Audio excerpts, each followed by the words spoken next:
Chocolate લાવા કપકેકનું નામ સાંભળતા જ જેઓ ચોકલેટ લવર છે એમને તો મોઢામાં પાણીના ફુવારા છૂટી જાય.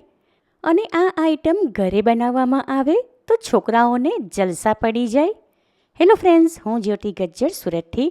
આજે હું તમારી સાથે ચોકલેટ લાવા ઓરેન્જ ફ્લેવરમાં કપકેક કેવી રીતે બનાવવી એની રેસીપી શેર કરીશ. નાના મોટા બધાને જ પસંદ આવે એવી આ ચોકલેટ લાવા કપકેક ઘરમાં હોય એ જ સામાન વાપરીને ઓછી મહેનતે ઝટપટ બનાવી શકાય. તો ચાલો આજની આ મજેદાર રેસીપી શરૂ કરીએ. કેકમાં ઓરેન્જ ફ્લેવર માટે મેં અહીં 2 મોટી સાઇઝના કિન્નું ઓરેન્જ, જેને માલ્ટા પણ કહેવાય, એ લીધા. એને પહેલેથી જ પાણી વડે સારી રીતે ધોઈ લીધી હતી. હવે નાના કાણાવાળી ગ્રેટર લીધી. એની ઉપર ઓરેન્જની ઉપરની કેસરી છાલ હોય એ ઘસીને એનું છીણ લઈશું. આશરે 1 ટીસ્પૂન જેટલું ઓરેન્જ જેસ્ટ લીધું. કેકમાં એનો ફ્લેવર બહુ જ સારો લાગે. હમણાં એને સાઈડમાં રાખું છું અને ઓરેન્જને વચ્ચેથી કાપીને એનો રસ અલગ કરી લઈએ. ઓરેન્જનો પલ્પ બ્લેન્ડ કરવાના બદલે દેશી પદ્ધતિથી એમાંનો જ્યુસ અલગ કરી લઈશું. એક પણ બી વગરનું ફ્રેશ ઓરેન્જનો જ્યુસ તૈયાર છે. આગળના સ્ટેપમાં કેકમાં નાખવા માટેના ડ્રાય ઇન્ગ્રીડિયન્ટ ભેગા કરી લઈએ. એના માટે એક વાસણની ઉપર ચાળણી રાખી એમાં 1 પ્લસ અડધો એમ ટોટલ 1.5 કપ મેંદો લઉં છું. સાથે એમાં 1 ટીસ્પૂન બેકિંગ પાવડર અને 1/4 ટીસ્પૂન બેકિંગ સોડા ઉમેરું છું. ત્યાર પછી આ બધું ચાળણીમાંથી ચાળી લઈએ. હમણાં આ સામગ્રી સાઈડમાં રાખું છું અને આગળ એક નાની સાઇઝની ફ્રાય પેન લીધી. એમાં ઓરેન્જનો જ્યુસ મેઝરમેન્ટ પ્રમાણે અડધો કપ થયું એ લઉં છું. સાથે એમાં અડધો કપ ઉપરથી લેવલ કરીને વજનમાં 120 ગ્રામ ખાંડ અને ઓરેન્જ જેસ્ટ અલગ કર્યું હતું એ 1 ટીસ્પૂન આમાં ઉમેરું છું. હવે આ બધું સારી રીતે મિક્સ કરી લઈએ. ત્યાર પછી આ પેન સ્ટવ ઉપર ચઢાવીને ગેસ ફ્લેમ ઓન કરી દઉં છું. આમાં ખાંડ સારી રીતે ઓગળી જાય ત્યાર પછી થોડીવાર માટે આ જ્યુસ ઉકાળી લઈશું. જ્યુસ ગરમ થયું ત્યાર પછી હલાવતા રહીને 5 થી 6 મિનિટ માટે ઉકાળી લીધું. હવે આ ફ્રેશ ઓરેન્જનું સિરપ તૈયાર છે માટે ગેસ ફ્લેમ ઓફ કરી દઉં છું અને આ સિરપ પેનમાંથી આ વાસણમાં કાઢી લીધું. હમણાં આ ઓરેન્જ સિરપ ગરમ છે માટે એને સાઈડમાં રાખું છું અને આગળના સ્ટેપમાં કેક માટે ચોકલેટ ગનાશ બનાવી લઈએ. એના માટે 2 સ્લેબ વજનમાં આશરે 120 ગ્રામ જેટલી ડાર્ક કમ્પાઉન્ડ લીધી. એને નાની ટુકડીમાં કાપી લઉં છું. ત્યાર પછી આ ચોકલેટ મેલ્ટ કરવા માટે માઇક્રોવેવ પ્રૂફ બાઉલમાં લઉં છું. માત્ર 30 સેકન્ડ માટે જ ચોકલેટ માઇક્રોવેવ કરી એટલે મેલ્ટ થઈ ગઈ. 1/2 કપ હુંફાળું દૂધ લીધું. એમાંથી અડધા ભાગનું ચોકલેટમાં ઉમેરીને સારી રીતે મિક્સ કરી લઈએ. એક પણ લમ્સ ન રહે એ પ્રમાણે ચોકલેટ અને દૂધ મિક્સ કરી લીધા. હવે આ બાકીનું દૂધ આ જ રેસીપીમાં આગળ વાપરશું માટે આ દૂધ અને ચોકલેટ ગનાશ બંને હમણાં સાઈડમાં રાખું છું. ઓરેન્જ સિરપ તૈયાર કરીને રાખ્યું હતું એ હવે ઠંડુ થઈ ગયું માટે એને લઈને કેકનું બેટર બનાવીએ. આમાં 1/2 કપ સનફ્લાવર તેલ ઉમેરું છું. તમારે એના બદલે મકાઈનું તેલ લેવું હોય તો લઈ શકાય, પણ સિંગ તેલ કે રાઈનું તેલ ન વાપરવું કારણ કે જે તેલમાં ફ્લેવર હોય એનો ટેસ્ટ આમાં સારો ન લાગે. સાથે આમાં 1/2 કપ સાધારણ ખાટું દહીં ઉમેરું છું. હવે વિસ્ક વડે ફેંટીને આમાં તેલ અને દહીં સારી રીતે મિક્સ કરી લઈએ. ત્યાર પછી ચાળીને રાખેલો મેંદો આમાં ઉમેરી દઉં છું. એક પણ લમ્સ ન રહે એ પ્રમાણે મેંદો આમાં સારી રીતે મિક્સ કરી લઈએ. આગળ 1/2 કપ દૂધ લીધું હતું એમાંથી અડધા ભાગનું બચી ગયું હતું એ દૂધ પણ આમાં ઉમેરી દઉં છું. જરૂર હશે તો પછી બીજું ઉમેરશું.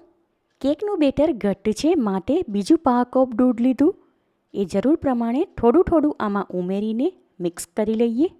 કેક માટે ફ્લોઈંગ કન્સિસ્ટન્સીનું ખીરું તૈયાર છે. હવે અપ્પે પેનમાં કેક બનાવવા માટે એના દરેક ખાનાને તેલ વડે ગ્રીસ કરી લઈએ. ત્યાર પછી એના દરેક ખાનામાં 2 ચમચી જેટલું કેકનું બેટર લઉં છું. દરેક ખાનામાં કિનારીથી થોડું નીચે રહે ત્યાં સુધી કેકનું બેટર ભરી દીધું. હવે આ અપ્પે પેન ડાયરેક્ટ સ્ટવ ઉપર નથી ચડાવવાની, પણ એક ભારે વજનદાર તવી સ્ટવ ઉપર ગરમ કરવા મૂકી દીધી હતી એમાં રાખું છું. હવે અપ્પે પેન ઉપર ઢાંકણ લગાવી દઉં છું.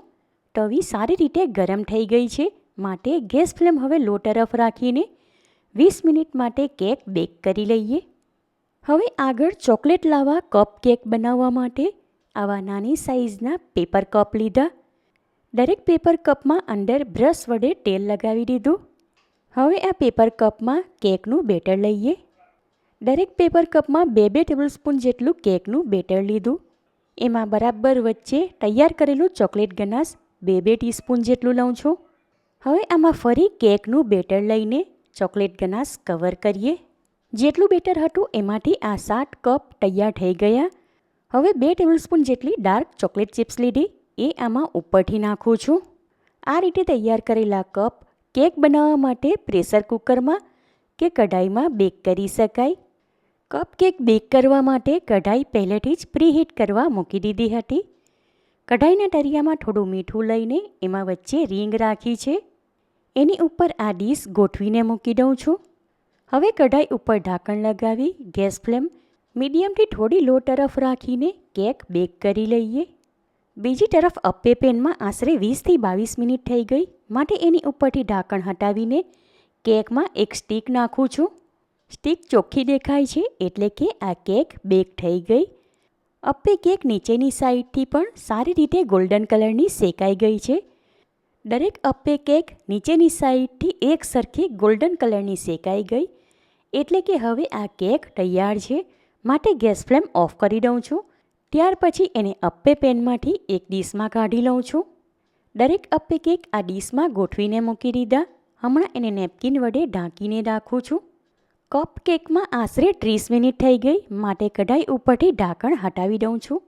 ત્યાર પછી કેકમાં એક સ્ટીક નાખીને એને ચેક કરી લઈએ. સ્ટીક ક્લીન દેખાય છે એટલે કે આ કેક તૈયાર થઈ ગઈ, માટે ગેસ ફ્લેમ ઓફ કરી દઉં છું. ત્યાર પછી આ ડીશ કઢાઈમાંથી બહાર કાઢી લઉં છું.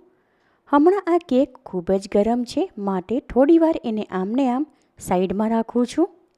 આશરે અડધો કલાક થઈ ગયો, માટે અપ્પે કેક ઉપરથી નેપકિન હટાવી દઉં છું. તમે જોઈ શકો છો આ કેક એકદમ સોફ્ટ બની. બાકી બચેલું ચોકલેટ ગનાશ એક પોલિથીનની બેગમાં ભરી દીધું હતું. એના વડે આ કેક સજાવું છું. ચોકલેટી ઓરેન્જ અપ્પે તૈયાર છે. કપ કેકને પણ ઉપરથી સજાવી દઉં છું. ચોકલેટ લાવા ઓરેન્જ કપ કેક તૈયાર છે.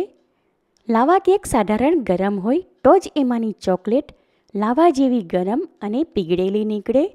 સુપર ડિલિશિયસ ચોકલેટ લાવા ઓરેન્જ કપ કેક તૈયાર છે. જોતાની સાથે જ મોઢામાં પાણી આવી જાય એવી આ કેક એકદમ સોફ્ટ અને મોઢામાં મૂકતાની સાથે જ ઓગળી જાય એવી છે. દરેક બાઈટમાં ઓરેન્જની સાથે ચોકલેટી સ્વાદ, એટલે આ કેક એટલી સ્વાદિષ્ટ લાગે, ખાયા જ કરવાનું મન થાય. જો આવી કેક ઘરે બનાવવામાં આવે તો છોકરાઓને જલસા પડી જાય. અને ગેરંટી સાથે કહું કે તમે બહારની ચોકલેટ લાવા કેક ભૂલી જ જશો. નાના નાના ચોકલેટી ઓરેન્જ અપ્પે છોકરાઓને લંચ બોક્સમાં પણ આપી શકાય. ચોકલેટ કેક તમે બનાવી હશે, પણ એકવાર આ રીતે ઓરેન્જ ફ્લેવરમાં ચોકલેટ કેક બનાવો. ઘરમાં નાના મોટા બધા જ વખાણ કરીને ખાશે.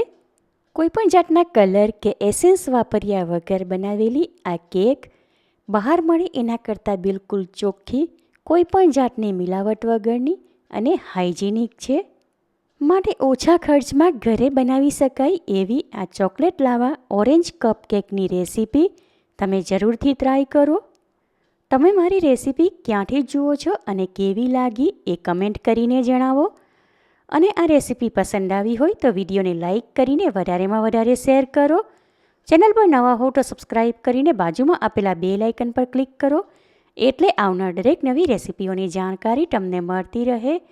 ફરી મળીશું એક નવી રેસીપી સાથે. Eat healthy and stay healthy.